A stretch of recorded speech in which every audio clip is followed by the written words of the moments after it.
Ese día cambió una ciudad, un país, Europa y el mundo. Con la caída del muro de Berlín acababa la Guerra Fría. Era el 9 de noviembre de 1989. En estos 20 años, Berlín y Alemania han cambiado, y mucho. Pero todavía sigue hablándose del muro en las cabezas y del descontento en el este del país, donde el paro es el doble. La falta de perspectivas ha llevado a más de 1 millón de personas a dejar el este desde la unificación. Weissenfels, una ciudad media de la antigua República Democrática, se quedó hace casi 2 décadas sin su fábrica estrella, la de los zapatos, estandarte de la libertad. Ahora abandonada, llegó a contar con 6.000 trabajadores. Sabine y Reinhard eran 2 de esos trabajadores. Están ahora al cargo de una empresa que intenta facilitar al menos trabajo temporal a antiguos empleados. A muchos solo les ofrecemos la esperanza de empleo temporal, porque sencillamente faltan puestos de trabajo en la región. Se alegran de poder trabajar medio año, o si hay más empleo, 1 año con nosotros.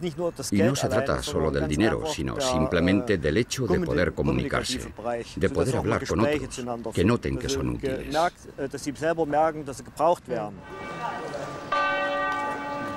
En la iglesia de San Nicolás de Leipzig surgieron en 1989 las manifestaciones que se extendieron a todo el este y acabaron con el muro. Aquí no quieren oír hablar de quienes querrían de nuevo ese muro. Son los eternos nostálgicos. Nadie que esté a favor de un mundo libre, de una Europa libre, puede desear real y sinceramente eso. Cualquier muro duele, cualquier muro aísla. A pesar de todo lo avanzado en estos 20 años, todavía queda camino por andar para que se deje de hablar del muro en las cabezas.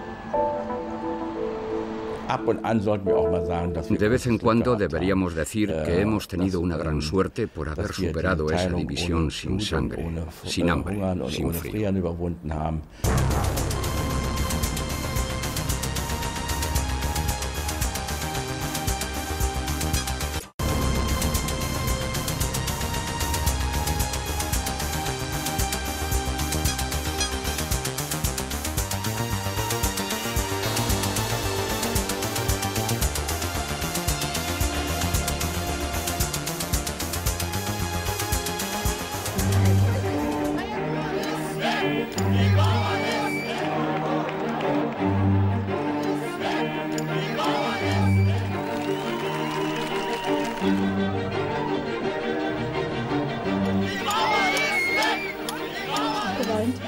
Lloré todo el rato.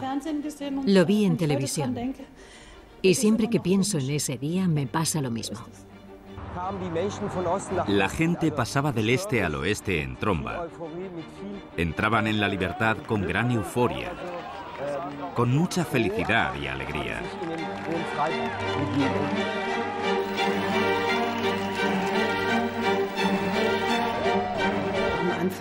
Al principio, lo único que se me ocurría era decir, es una locura.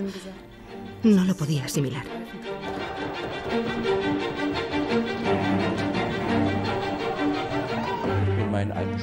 Recorrí el viejo camino de mi colegio y lloré. En una ocasión así creo que está permitido llorar. Se me puso la carne de gallina. Lloré mucho. Era tan feliz porque finalmente desaparecía aquel muro y Alemania se uniría. Para mí fue una alegría de verdad, porque toda mi familia estaba al otro lado.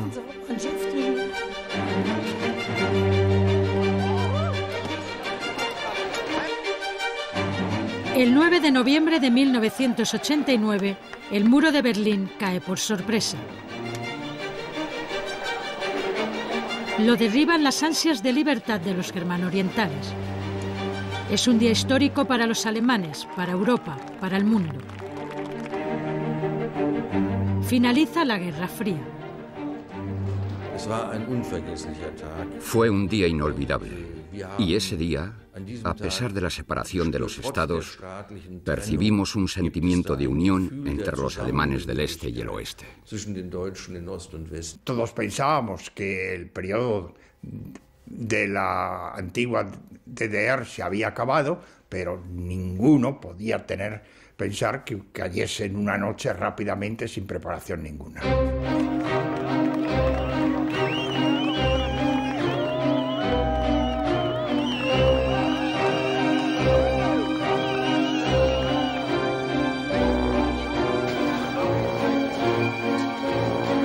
Durante más de 28 años, el muro de la sinrazón dividió a una ciudad, a Europa y al mundo. Y paradojas de la vida, a pesar de la organización y precisión alemanas, su derrumbe fue fruto de un malentendido. Se produjo a la hora de anunciar la apertura de fronteras entre el antiguo líder germano-oriental Egon Krenz y el entonces portavoz del Partido Comunista, Günter Schabowski.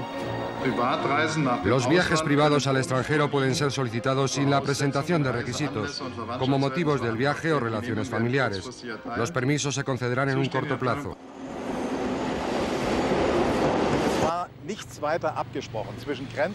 Krenz y yo habíamos hablado de que se hiciese público allí ese nuevo decreto para viajar, que unido a él había un plazo de espera para anunciarlo. Aparentemente no lo sabía ni Krenz, y menos yo.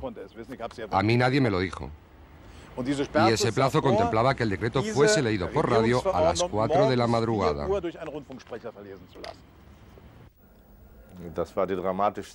Fue la noche más dramática de mi vida.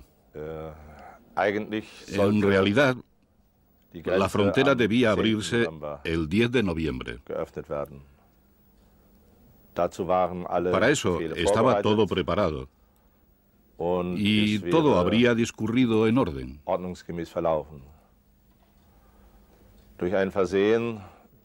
Por una equivocación del portavoz del Comité Central del Partido Comunista, se dijo que la frontera iba a ser abierta inmediatamente. Cuando el señor Schabowski dijo que se podía pasar la frontera con el documento de identidad normal, reímos, lloramos. Nunca lo olvidaré. Pensé que no era cierto. Siempre lo había deseado, pero había enterrado el deseo. Me decía, ok, estamos aquí dentro, no podemos ir fuera. Bueno, podíamos ir a los países socialistas, pero no al mundo occidental. Nadie podía contar con que todo ocurriese sin derramamiento de sangre. Nosotros en el este tampoco. Sobre todo después de la matanza de la plaza de Tiananmen en Pekín, teníamos miedo. El Estado policial y represor de la República Democrática Alemana se desintegra sin un solo disparo. El telón de acero es historia. El tren ya no se detiene.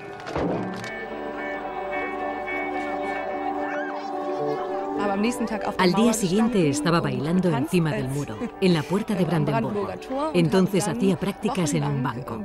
Estuve pagando dinero de bienvenida durante semanas. Porque a cada ciudadano de la República Democrática, la federal lo recibía con un regalo de 100 marcos. Así, los germano-orientales hicieron sus primeras incursiones en el mundo capitalista y en tiendas plagadas de productos. La variedad me mataba. Acostumbrados a poder comprar solo lo que había en nuestra tienda, nos resultaba completamente extraño que hubiese apiladas grandes cantidades de chocolates. El muro simbolizaba el carácter represivo del sistema que se les había impuesto a las personas en la República Democrática.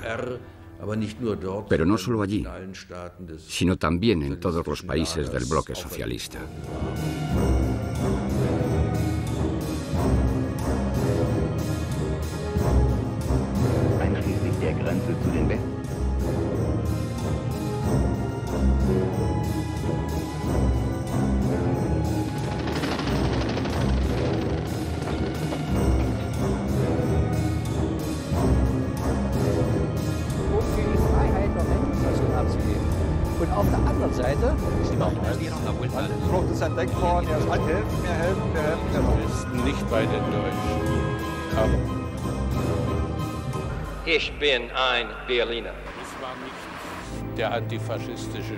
No era el muro antifascista para protegerse de una amenaza directa del oeste. Su razón principal fue detener la huida de los ciudadanos de la República Democrática Alemana hacia el oeste. Hartmut Richter consiguió huir a los 18 años, al segundo intento. En el primero fue detenido. Y aquel bloque de hormigón acabó siendo parte de su vida. Aquí estaba el muro. Estamos en la parte del este de Berlín. Y esa es la parte del oeste. Todo esto es nuevo. Conocimos a Hartmut hace 10 años. Fue el protagonista de nuestra historia del muro al cumplirse la primera década de su caída. Se despidió de nosotros aquí, en la Potsdamer Platz, en la que fuera tierra de nadie entre el este y el oeste. La zona era entonces un erial de obras. El muro ya no está visible, pero está en la conciencia, especialmente en la de mi generación que lo vivió. No solo lo vivió, su vida quedó marcada o destrozada por el muro. Mi vida hubiese sido distinta sin muro.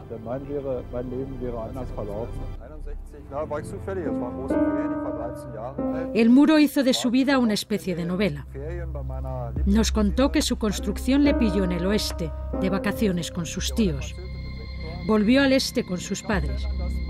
Pero aquel régimen totalitario no era para él.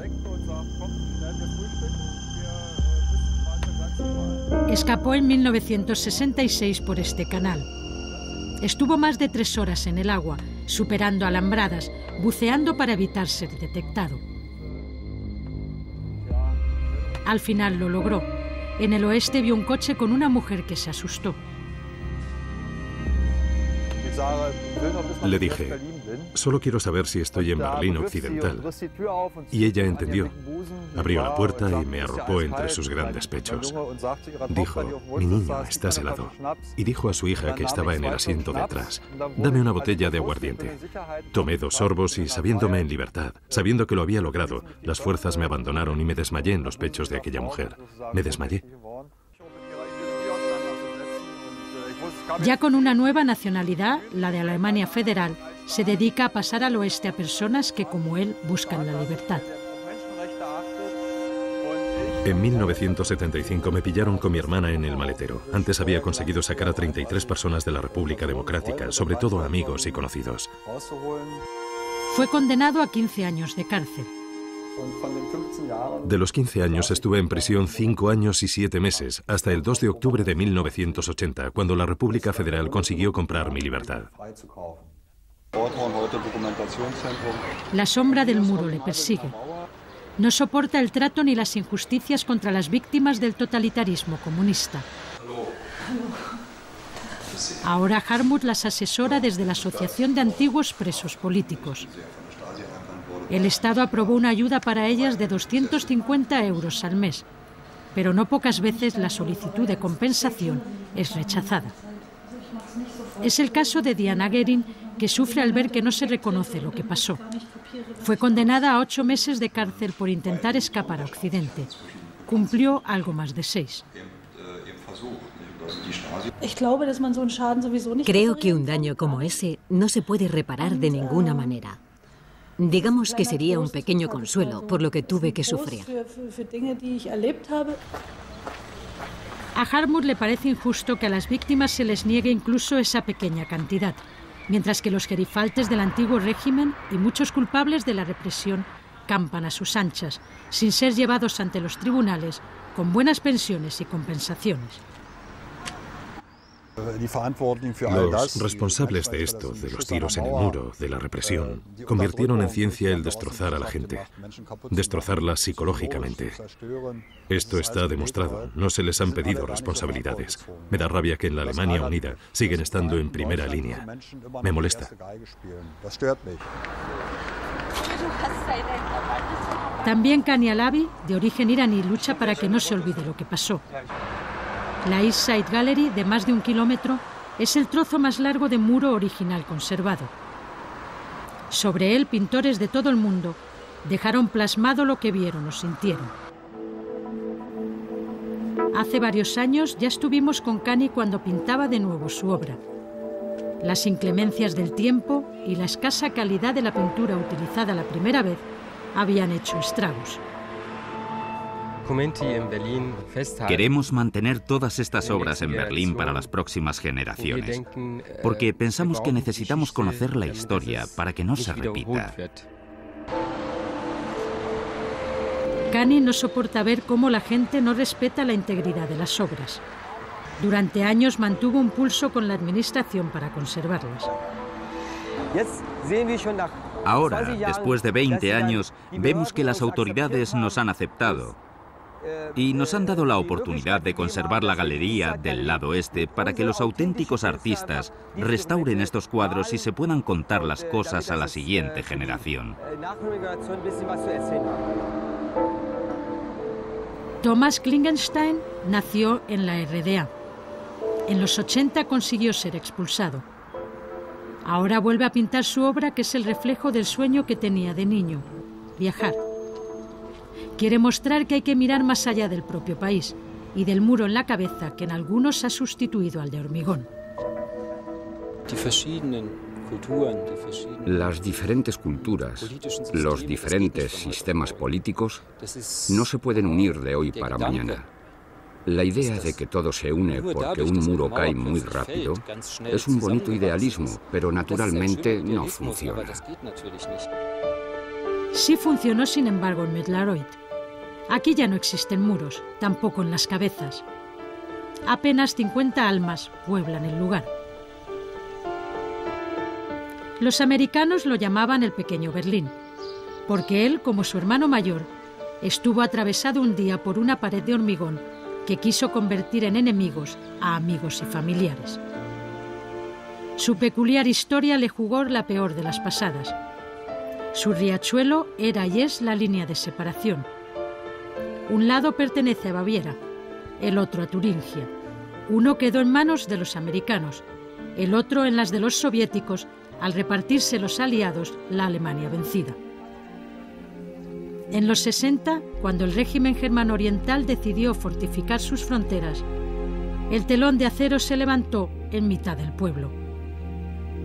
La alegría volvió cuando cayó el de su hermano mayor. Arnold Friedrich conocía muy bien ese muro.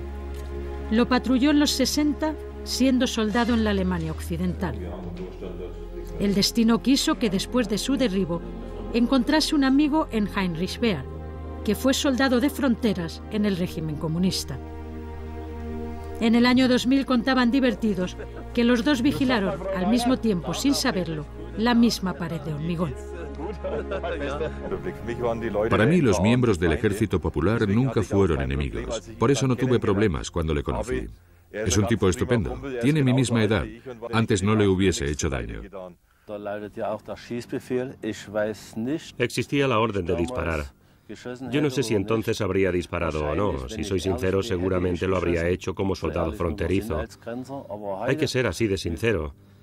Pero hoy habría dicho que no hubiera disparado. Ya jubilados mantienen su costumbre de verse al menos una vez a la semana, para charlar y tomar una cerveza. En ellos, Alemania ya es una. Las personas que lo ven de forma realista están contentas de que ya no haya muro, de que ya no haya división. Descontentos los había antes y también los hay ahora. Pero creo que con el tiempo seremos una unidad, que la envidia desaparecerá cuando aumente la productividad laboral y todos tengan trabajo. Entonces todo irá mejor.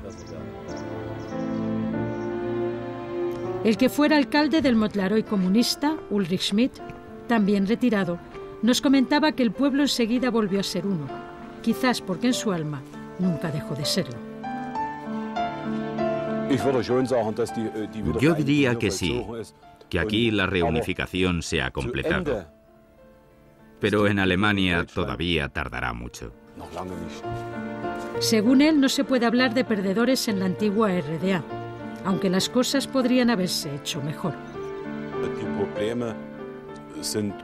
Los problemas son grandes, se podrán resolver, pero la vida diaria es tal que desde mi punto de vista ya no se puede hablar de este y oeste. Mónica no soporta las quejas de los hermanos del Este. Es la cajera del Museo de Metlaroy. Su madre se pasó al oeste cuando ella era muy pequeña. Toda su familia quedó al otro lado. La caída del muro fue un regalo que le permitió volver a verla. Pero en los primeros años su familia del este la sacaba de quicio, con su descontento y su deseo de retornar al pasado. Tengo familiares en Leipzig que no están contentos. Quieren de nuevo el muro. Cuando me llaman, me dicen que el Estado les explota. Y eso que les ha devuelto el terreno que les fue expropiado y reciben sus pensiones. Ahora reconoce que la situación ha cambiado, que hay menos descontento en el este, aunque una de sus primas sigue anclada en el pasado. Con ella siempre me encaro. Le digo que la libertad es lo más valioso y que pase lo que pase, tienes libertad.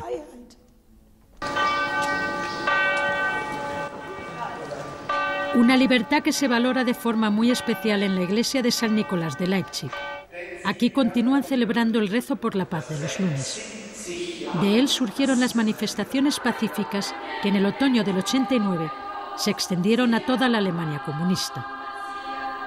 Su párroco, Christian Führer, contaba hace unos años a los visitantes cómo se vivieron aquellos días en los que creyentes y no creyentes escribieron una decisiva página de la historia por la democracia y la libertad.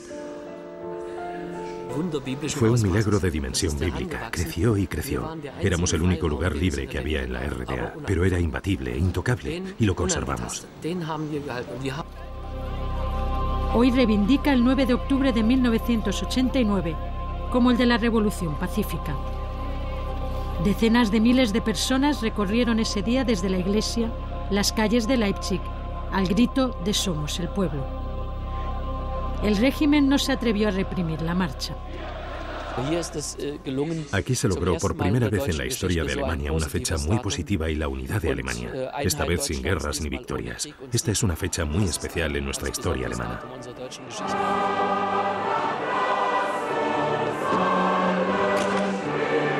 Sin embargo, la fecha que pasó a la historia como la de la unificación fue la del 3 de octubre de 1990.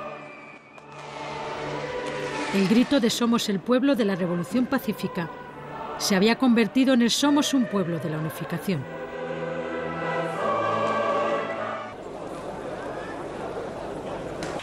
Ese día, con la desaparición de la República Democrática como Estado, Lothar de Maizière perdió su trabajo. Fue su primer y último jefe de gobierno elegido democráticamente, pero no oculta su orgullo al haber logrado lo que más deseaba, la reunificación. Hace tiempo nos comentaba que advirtió a sus conciudadanos de que el camino no sería fácil.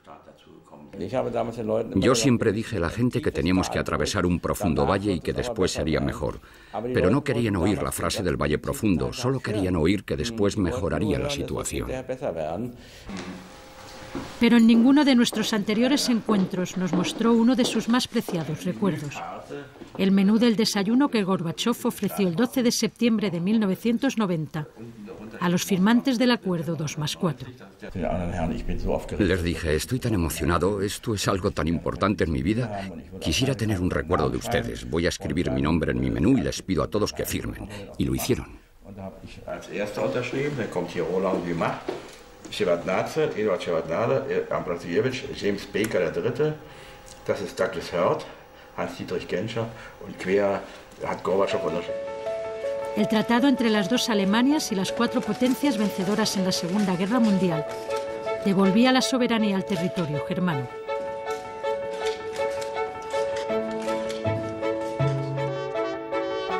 Las fuerzas ocupantes se retiraron.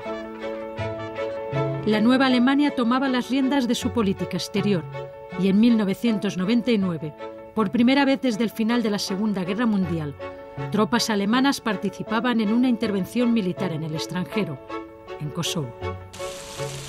Un giro que también fue perceptible en sus relaciones transatlánticas. Con su negativa a participar en la guerra de Irak, la República de Berlín dejaba patente su emancipación de Estados Unidos. Ha sido significativa la forma natural y tranquila con la que la población alemana ha recibido, ha aceptado que nuestra política exterior ha cambiado, en que, por ejemplo, el ejército juega otro papel. Pero no fueron pocos los que experimentaron cierto temor a una nueva Gran Alemania, como Judith Kessler, de religión judía. Mientras recorre el monumento en memoria de las víctimas del Holocausto, construido en pleno centro de Berlín, recuerda que sintió ese miedo al caer el muro. 1 o 2 días después se podían comprar camisetas con 9 de noviembre yo estuve allí. Para nosotros el 9 de noviembre tiene un significado completamente distinto. Fue la noche de los cristales rotos contra los judíos en 1938 y ahora la gente iba por ahí con 9 de noviembre yo estuve allí y tuve el sentimiento de que ahora venía la Gran Alemania. Pero no ha sido así. Con la unificación, la vida judía volvía a latir en Berlín y Alemania, y su comunidad se ha incrementado. Cuenta con unos 200.000 miembros, muchos de ellos provenientes de la antigua Unión Soviética. Y con cerca de un 10% de población extranjera, Alemania terminaba por reconocerse como un país de inmigración. Hoy viven más de 3 millones de turcos en el país. Alrededor de una tercera parte cuenta ya con la nacionalidad alemana.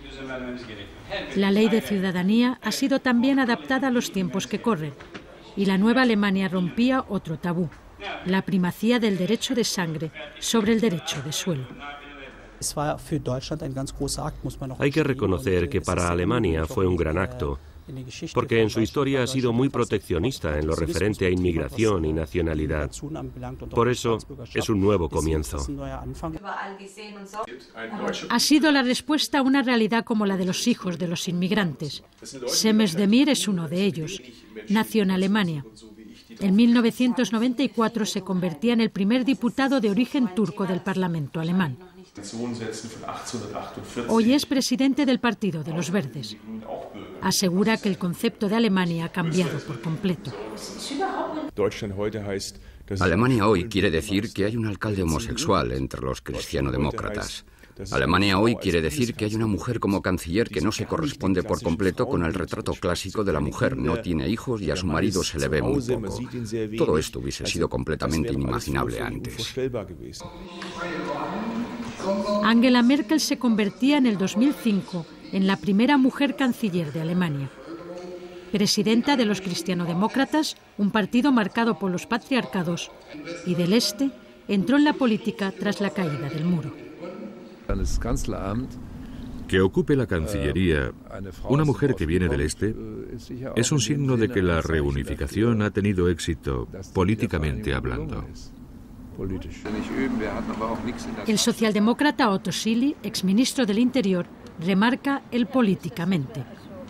Reconoce que económica y socialmente todavía queda camino por andar. La unificación interior no se ha producido al nivel deseado y aún quedan muros en las cabezas. La escritora Susanne Leinemann nunca pensó que un día viviría la unificación. Creció en el oeste con la idea de que la realidad era la de 2 Alemanias. En la reunificación solo pensaban los conservadores. Recuerda ahora que vivió la caída del muro en Leipzig con un chico de la República Democrática con el que entonces salía. El amor no sobrevivió a la libertad. En los 90 estudió en Jena, en el este. Sus amigos son de los 2 lados. Y ya está harta del eterno debate sobre el muro en las cabezas. No a todo el mundo le tiene que gustar todo el mundo. Siempre habrá alemanes del oeste que digan que los del este no saben trabajar, que gastan nuestro dinero. Siempre habrá alemanes del este que digan que los del oeste son fríos, calculadores y falsos. Y bueno, es así, ya no me parece trágico. Conocimos al fotógrafo Frank Rothe de Berlín Este cuando a Susanne. Entonces ya advertía que los abrazos de la euforia del primer momento pronto pasaron. Se le puede considerar un triunfador de la unificación. Tenía 18 años cuando cayó el muro. Ha viajado por todo el mundo y no le falta trabajo. Ahora expone una provocadora muestra en Berlín sobre cómo se transforma la gente cuando tiene algo en la mano que le da poder. Se puede hablar políticamente de una Alemania, pero no económica ni socialmente. Si uno viaja a la Alemania del Oeste, la dinámica es la misma que hace 20 años, antes de la caída del muro. En el este de Alemania la dinámica no es como hace 20 años, es mucho peor. En el fondo, 40 años de separación y de socialización diferentes dieron como resultado mentalidades distintas. Eso no cambia de la noche a la mañana. Ante la falta de perspectivas de futuro en el este, los jóvenes y los profesionales mejor cualificados optaron por emigrar. Estamos todavía lejos de hablar de una total armonización. La brecha entre el este y el oeste, económicamente hablando, ha disminuido, pero es todavía claramente visible. El oeste ha transferido cada año cerca de 90.000 millones de euros al este. Está previsto que las ayudas, aunque menores, continúen hasta el 2019. Volvemos después de unos años a Weissenfels, una ciudad media de la antigua RDA. Refleja muy bien lo ocurrido en estos años. El paro es el doble que en el oeste. Se ha perdido un tercio de los empleos como consecuencia de la desindustrialización y la productividad es menor. Sigue habiendo, como antes, diferencias en el salario o en las infraestructuras. Aquí todo fue durante años propiedad del pueblo y nadie se sentía responsable. El abismo de 40 años tardará en cerrarse. Los paisajes florecientes que prometiera el canciller Kohl no reinan por doquier, aunque hay empresas con éxito. Es el caso de la imprenta Simon, el sueño de su impulsora Anne Rose, ahora jubilada. En nuestra primera visita en el 2005, recordaba con humor cómo invirtió los 100 marcos que la República Federal dio a cada miembro de la familia como regalo de bienvenida cuando cayó el muro. Obtuvimos 400 marcos alemanes, pero no nos los gastamos en cualquier cosa, sino que los reservamos para comprarnos una multicopista, porque eso era un buen comienzo. Hoy la empresa la lleva su hija, Elke, que tenía 18 años cuando el muro cayó. El negocio sigue creciendo. Ahora cuenta con 22 trabajadores. Siempre dije que lo que controlase yo siempre sería lo mejor, porque sé que puedo confiar en ello. Pero creo que este espíritu no está en todas las personas. Sí lo está en su hija, muy solicitada por la prensa local el día de nuestra visita. Acababa de recoger el premio a la calidad y ejemplaridad por su política de igualdad. Reconoce que hay cosas que los distinguen del otro lado. Podemos sentirnos especialmente orgullosos del sentido de comunidad y solidaridad que tenemos. Y espero que podamos conservarlo. Sí, en este sentido estoy convencida de que hay diferencias. Elke nunca ha pensado en abandonar su terruño. No es el caso de otros de sus conciudadanos. Weissenfels ha perdido en los últimos años un 25% de su población. En total, más de 1 millón de personas han dejado el este desde la reunificación. Fábricas como esta intentan parar la sangría demográfica. Sus dueños han recuperado la marca Argenta de un chocolate de la antigua RDA. Notamos las diferencias entre el este y el oeste en las ventas. Nuestros productos se compran más en el este. En el oeste tenemos algunos problemas porque la gente compra lo que conoce de antes. El paro, la falta de perspectivas, han llevado a los alemanes del este a sentirse ciudadanos de segunda, aunque en su mayoría no querrían volver al pasado. En este río revuelto de resentimientos, recelos, miedo, pescan votos los neocomunistas del PDS, el primer partido en muchos lugares del este. El descontento beneficia también a los partidos de extrema derecha, como el NPD, el más radical y el que aglutina neonazis y cabezas rapadas. El intento de ilegalizarlo hace unos años fracasó. Una y otra vez, cuando hemos hablado con su líder, Udo Voth, sus diatribas contra los extranjeros e inmigrantes han sido la tónica de la conversación. Quiere que retornen a sus países. Aquí no se quiere que vengan más extranjeros a Alemania. Aquí el pueblo alemán es más homogéneo y cerrado que en el oeste. Los grupos neonazis han capitalizado así las dificultades provocadas por la unificación. En los primeros años de andadura de la Alemania unificada, el fenómeno ultraderechista adquirió una dimensión desconocida en la posguerra del país. Rostock o Mölln son ya parte de la conciencia colectiva, asociados a la violencia de la bestia racista que resurgía y hacía recordar tiempos pasados.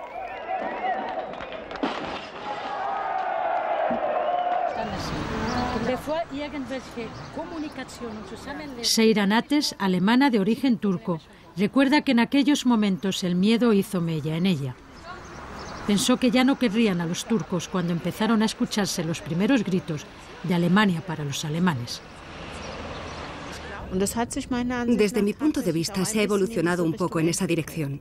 En la antigua República Alemana, en los nuevos estados federados, hay, por ejemplo, mucho radicalismo de derechas.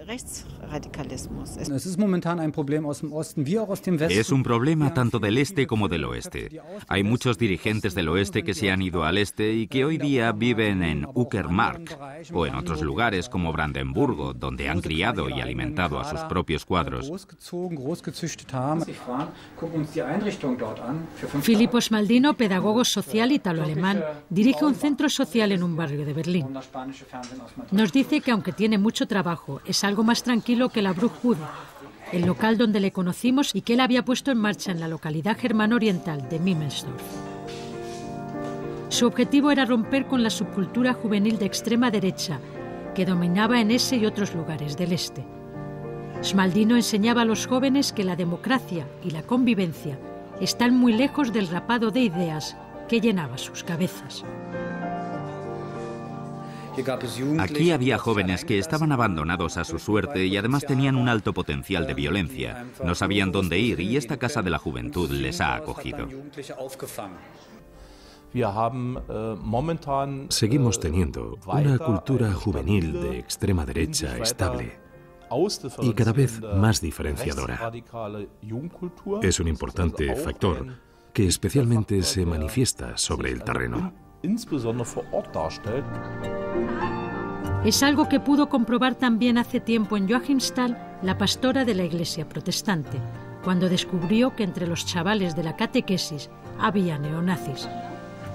Beatrix Spreng nació en el oeste, pero decidió al caer el muro que su labor pastoral era más necesaria en el este.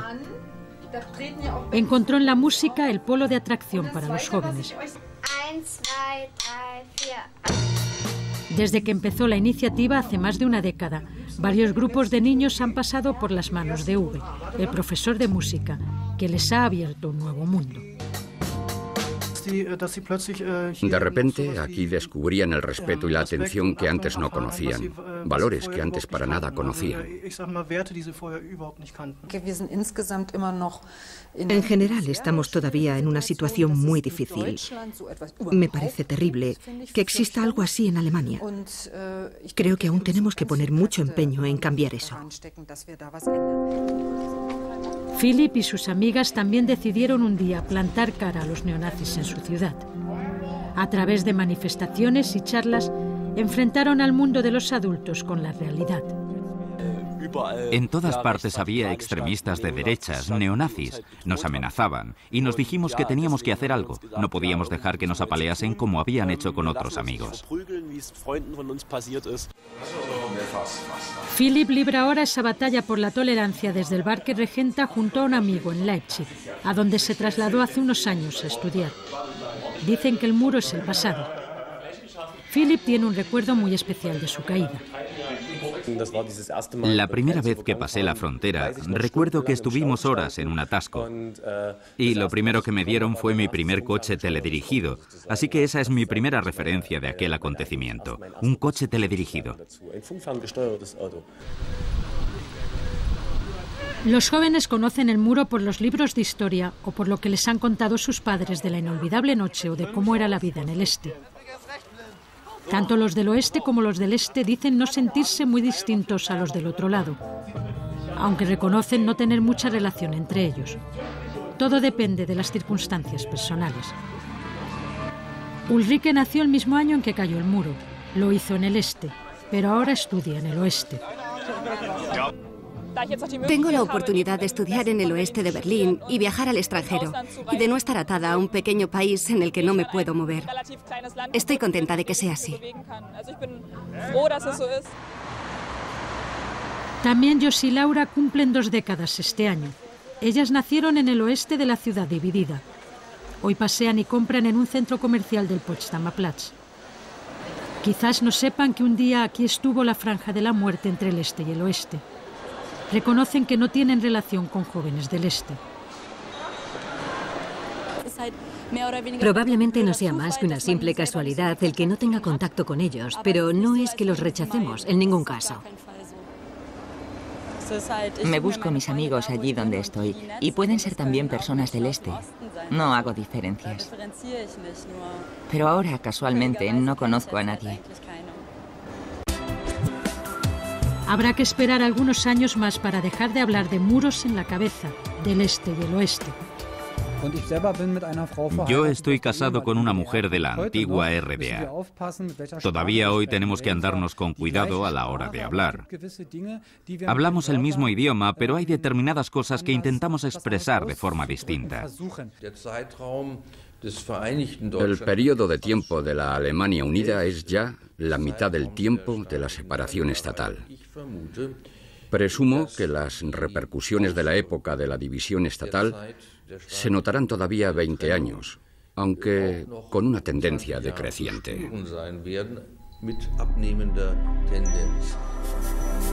Si hay algo en lo que coinciden ya mayores y jóvenes, es en lo difícil que resulta hallar las huellas del muro. Cuando cayó el muro, el pasar de una parte a otra era facilísimo saber si estoy en Berlín Occidental o en Berlín Oriental. 20 años más tarde me produce una cierta angustia cuando estoy en un barrio de Berlín y me pregunto, ¿esto era occidental o oriental? Cuando voy, por ejemplo, con mi amigo, me dice de repente, mira, aquí estaba el muro. O aquí en el Potsdamer Platz hay un trozo de muro. Pero directamente no puedo decir cómo discurría por Berlín. Para eso necesitaría un plano. No lo tengo en la cabeza. Hay puntos, líneas trazadas donde se ve que el muro estuvo ahí, pero en realidad no me puedo hacer una idea de verdad.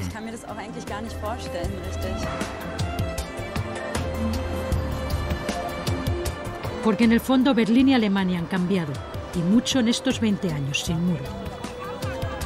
En el antes y el después de lugares como Tágeles se ve claramente. Era una completa ruina cuando cayó el muro. Situada en el este, fue ocupada entonces por artistas de los 2 lados. La convirtieron en un centro cultural alternativo. Ahora somos un país, un pueblo. Vivimos unidos, en paz con nuestros vecinos, con fronteras a las que todos nuestros vecinos han dicho sí. ¿Cuándo ha existido esto en la historia alemana? Es realmente una suerte histórica. Hemos superado la división de Europa. Hemos superado la división de Alemania. Ahora nos podemos mover libremente en Europa. La Unión Europea ha podido ampliarse, lo que me parece una evolución buena y bonita.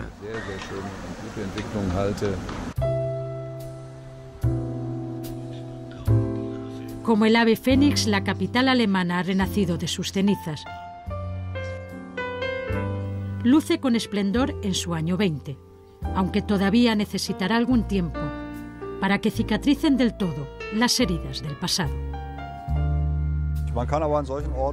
En sitios como este, se puede enseñar a los jóvenes, para los que la democracia es evidente, que hay otros sistemas terribles. Y los hubo no lejos de aquí, sino en este país.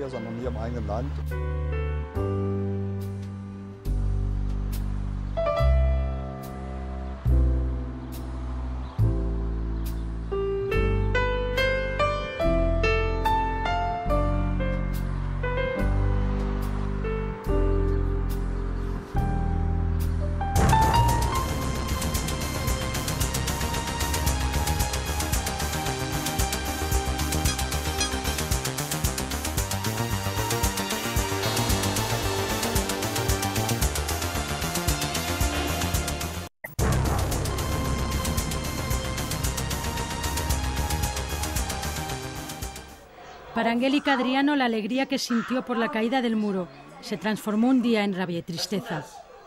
Fue el día del asesinato de su marido, Alberto, a manos de un grupo de jóvenes neonazis. Ocurrió en Dessau, en el este del país. Estuvimos con ella hace unos años. Nos decía entonces que lo único que le preocupaba era sacar adelante a sus hijos. A veces aparecen las dudas sobre si conseguiré que crezcan, si no les harán algo antes. Pero pienso que lo conseguiré.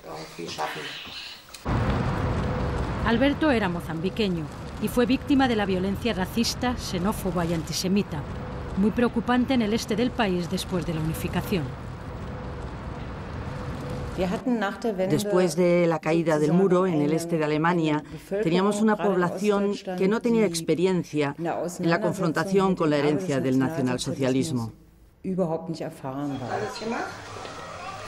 El de los neonazis era un fenómeno desconocido para la población germano-oriental, nada acostumbrada a convivir con extranjeros. Angélica no termina de ver la luz al final del túnel. El mayor de sus hijos, Belamino, está ahora en la cárcel por diversos delitos. Allí, paradojas de la vida, está también uno de los asesinos de su padre. Él le pidió perdón a Belamino. Y Belamino, nos comenta su madre, aceptó el perdón. Pero ella sigue convencida de que con el muro su marido no habría muerto. No le hubiese pasado, seguro. Antes, en la RDA, no había algo así. Echa de menos la seguridad que le ofrecía el régimen germano-oriental. Al menos antes teníamos trabajo. Sí, lo echo de menos. Angélica forma parte de la llamada Ostalgie, nostalgia del Este.